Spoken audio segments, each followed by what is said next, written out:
friends tonight, John? John, did you hear me? Are you going to happy hour with your friends tonight? I want to know if I have to make you dinner. What do you want? Why can't you hear me? You have your hearing aids in.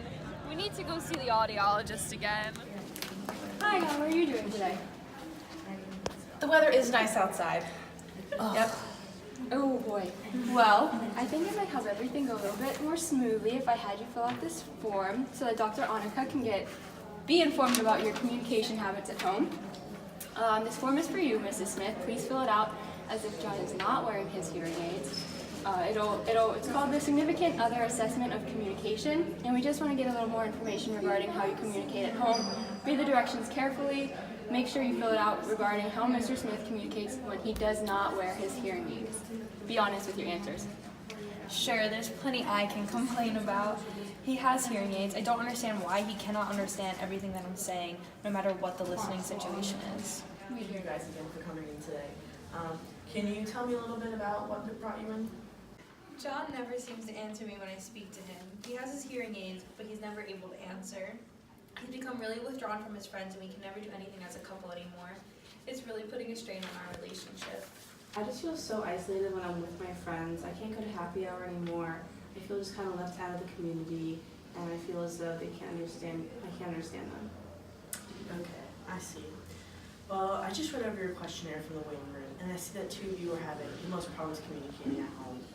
I also see that you reported that John has stopped going to social gatherings, as he said, because of his inability to hear. Let's go over ways to improve your communication both at home and in varying environments so that you can fully participate in your groups and meetings. Here's a handout from the Cleveland Clinic that provides tips on how to communicate with someone who has hearing loss. Have you ever read one before? No. Alright, I'll go over this with you. So here's some of their recommendations. So before you're talking to someone, you want to gain their attention. You want to maintain eye contact, keep their hands away from your face so you can see their mouth, speak naturally, rephrase rather than repeat, give some extra explanations, talk away from background noise, and also good lighting is important to see things. Thank you for sharing.